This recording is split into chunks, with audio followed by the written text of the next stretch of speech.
I think we are live. Hello, everyone. For those who don't know me, my name is Mirana Kerner, product coach and mentor.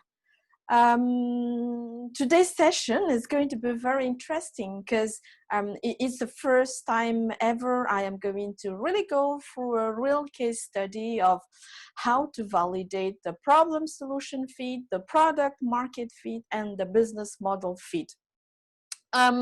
Before I continue, don't hesitate to subscribe to my YouTube channel to follow all my videos, right?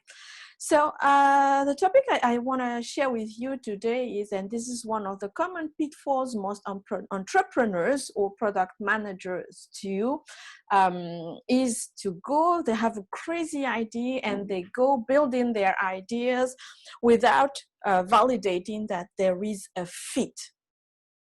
So when it goes to the market, then they realize that it's not working out. The product is not taking off. And here is why. And I'm going to give you a real example of a case study that I did recently while I was talking to a friend of mine. Okay, so recently I had a chat with one of my friend. So she was building handmade tablecloths with very beautiful embroidery, right? You know, it's like this embroidery, handmade, really refined, very beautiful, and it's really good. And that was her product. Now, when I talked to her, and she was telling me, yes, it's really good, but it's not working out. So when I talked to her, I was trying to figure out what exactly was not working out. And here's the conversation that we had, and here's what I want to share with you, because here's how we sort of sorted out what were all the struggles of that product and how to take it to the next level, right? So the first thing, so it was a handmade embroidery tablecloths. So it was really beautiful. But when I spoke with her, we have identified a few pains for it to scale in terms of business. The first thing is, she was highlighting when she was pitching to me about her product, and she was like, what's your job, what's your product? And I am building embroidery, right? Embroidery tablecloth. So the first thing I asked her was, but what is the problem embroidery is fixing, right? Who is buying embroidery? Nobody. It's not addressing any jobs to be done, right? People don't say, okay, I'm going out, I'm going to buy embroidery. No, people are going out, they're buying tablecloths because it's helping them, you know, protecting, you know, their plates and their table when they have when they go to dine, or for special occasion. People buy very nice tablecloths because they want to feel that environment of unicity, extraordinary. They want to welcome their guests. But nobody is ever going to buy embroidery, and nobody is going to buy embroidery because you did it or because it's handmade, unless it's a charity, right? People are buying something because it's addressing their pain points. It's addressing the job they're trying to do. So the job can be functional, right? It's a table. I want to protect my table. It could be social. I want to feel good in front of all my guests that I really have something very exceptional. Nobody gets it. Or it can be emotional, right? Really like, oh, because you were my friend and I want to feel like I'm close to you and I'm buying this for you. So we have identified a few things that were not working out. So first thing is the way she was positioning her product. The way she talked about her product is people are buying embroidery, but people are not buying embroidery. So we had to reshift the way she was visualizing her product to something else, but not in that way. A second thing is it takes her 10 days to make one tablecloths, right? Although it's really, really beautiful, it's really nice. It takes 10 to 15 days for her to just make one tablecloths of 12 packs. So, which is, her lead time is really quite long, and at the price that she was trying to sell it, because it was really at a very low price. So for me, that model was not going to be sustainable. She's even losing money by doing that, not getting more money. So that was the second problem I was pointing her out.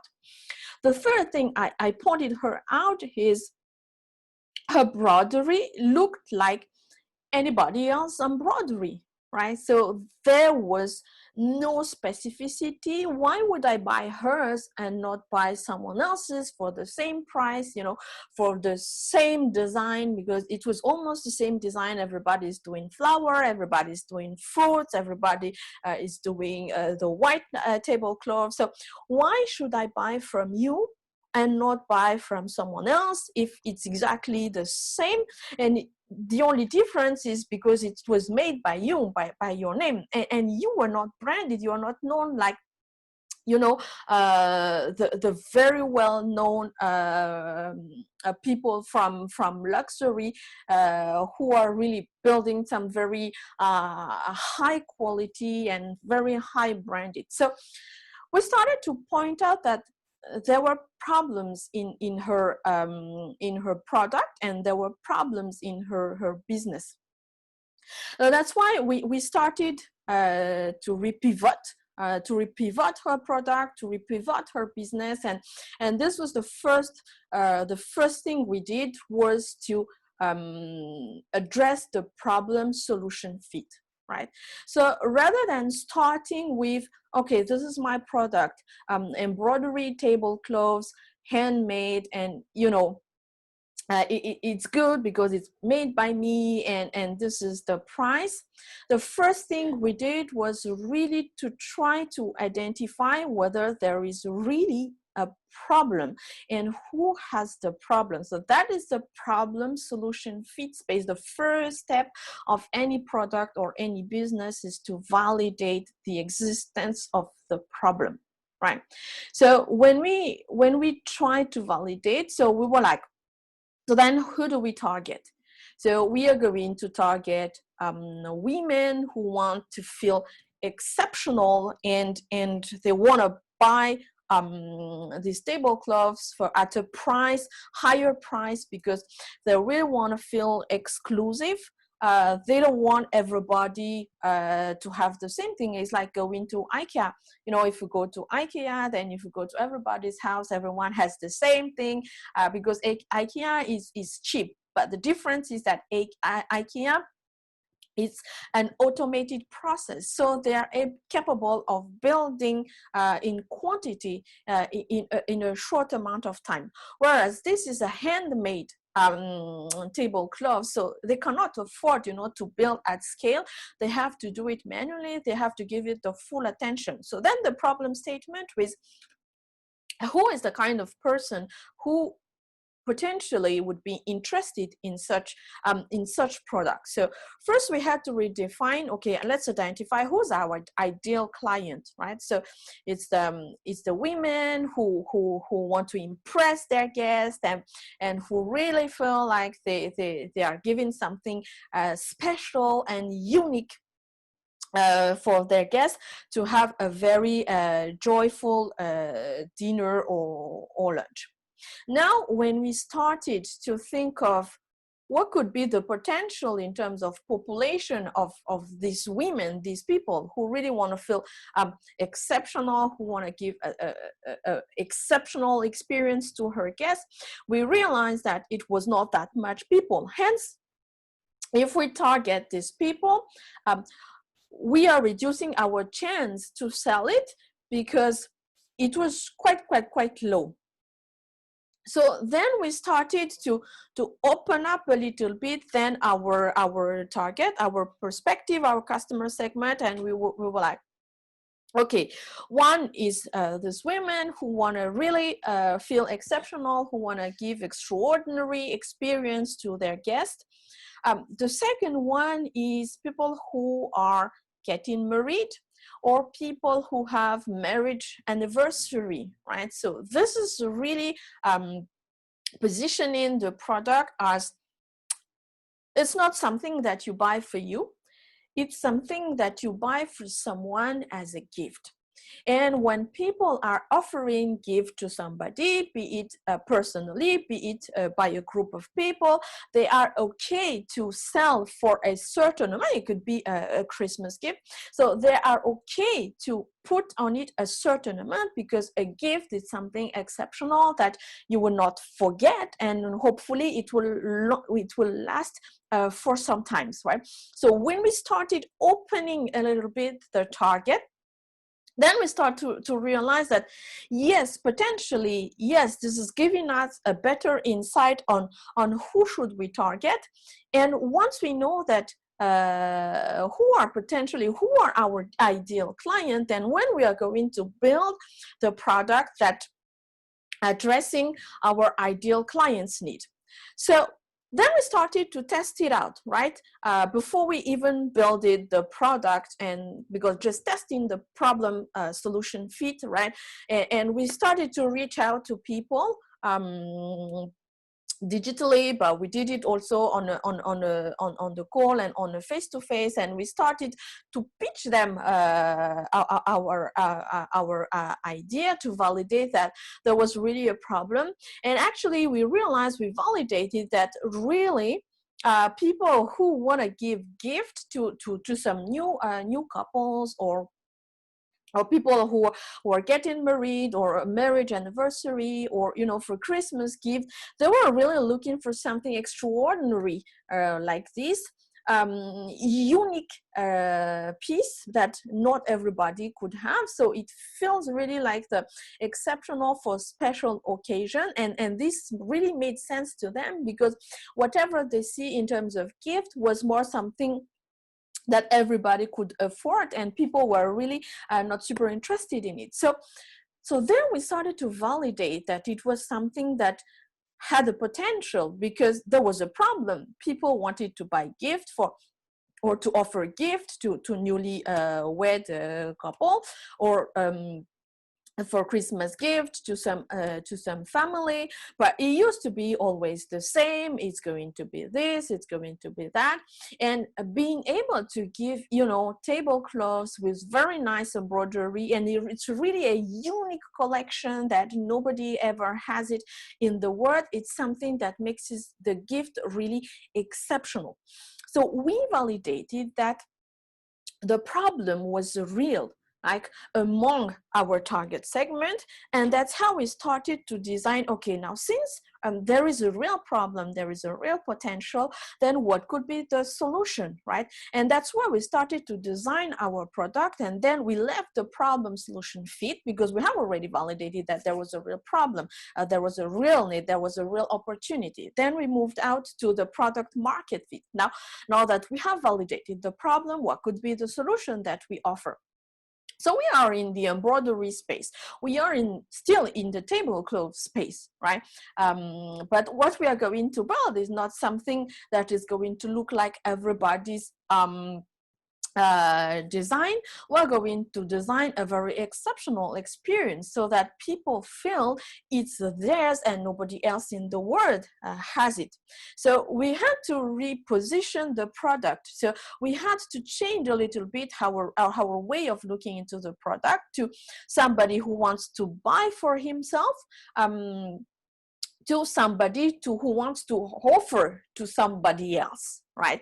And from this, so in terms of product, the strategy was more not to move from something that is the same for everybody, like you have 10 tablecloths, so it's going to be 10 times the same design, to something that is unique. So each tablecloth is going to be unique. But since each tablecloth is going to be unique, then the price is going to be higher, right? So it's not going to be the same approach in terms of the model, right?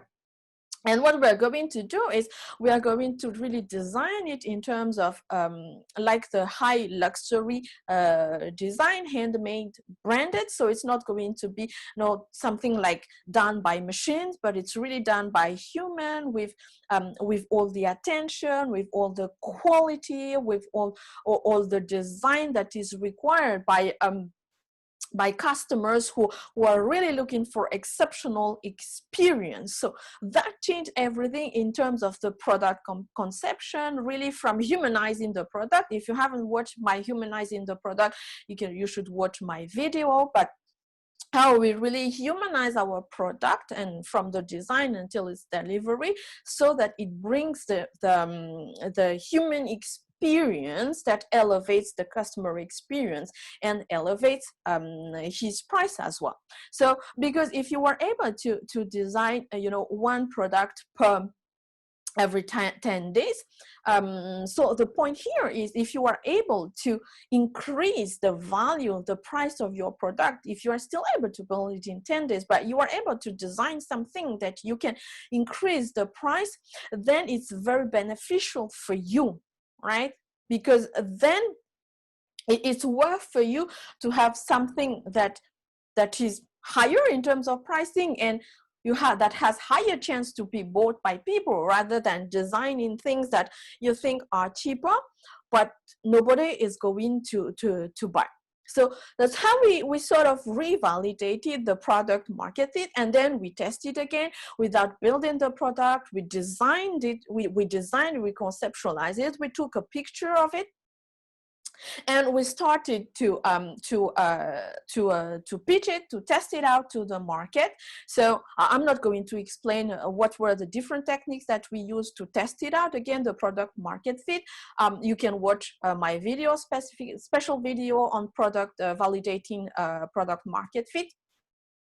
But I just wanted to say that we tested out to the market, and then we started to have response, and then we adjusted. Okay, it was not exactly this, because our clientele sort of preferred this type of items, but not this type of items. Then we had to rethink of, okay, we need to have promotion for Christmas and promotion for Valentine's Days and etc. So we had to readjust. But then after testing it out without building it, we're starting to realize what our clients wanted and what was answering our clients' pain, rather than building it ourselves. So that was the second point, addressing the product market fit. The problem point was problem solution fit. Then the second point was product market fit. Then after this, when we addressed that there was a market fit, then it's where we started to redesign really the business model at scale, right? So what would be the business model that could be sustainable? Because still we have validated that there is a solution to the problem. We have validated that there is a need, there is a market fit from our product. Now, is it sustainable? Can we bring it at the sustainable business scale? So then we started to figure out how we are going to scale it up, because if you do it by yourself, and you are able to do, because it takes you 10 days to do, one tablecloth, so which means in 1 month you can do 2 or maximum 3 tablecloths, and then at the price that you are going to sell it, it's just impossible. So then it's where we started designing again, then what could be a scalable model for the business to address the need. And we have identified our niche, our population, and now the next step was more how to identify the right sustainable and scalable business model. And here's where we started to say, okay, yes, so this is our first niche, people who are going to buy our tablecloths for exceptional experience, right? Okay. Now the second thing is, it could happen that people are not going to buy it. Because what happens is, the job that we're trying to achieve here is to give an exceptional experience during your dinner, right? And you don't necessarily need to buy anything to provide that exceptional experience, right?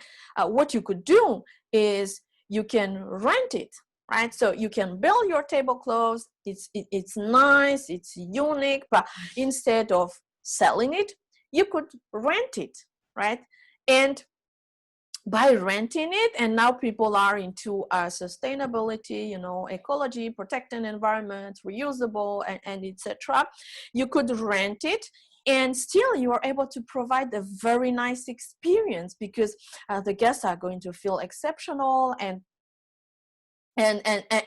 you know, it's still very nice. It's not going to be unique, but still you are going to offer something really exceptional to your guests. So then we started to dig into yes, indeed, if people are reusing it, so renting it rather than really buying it, so we move away from this group of people who are buying it for a gift, and we sort of started to repivot into the rethink of the model into who are the people who are really interested in investing in something, offering something exceptional, but not necessarily offering something that are really super expensive, and they are conscious and thinking sustainability.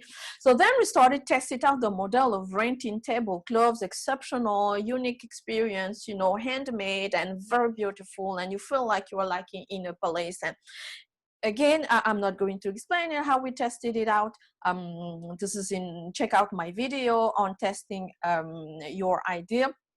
But then after multiple tested, we realized that people were interested indeed in renting tablecloths, and tablecloths from a branded person, and you know, serious person with a very high quality, high hygiene, and etc. So then we started to find out a business model that would address the need, is scalable and sustainable.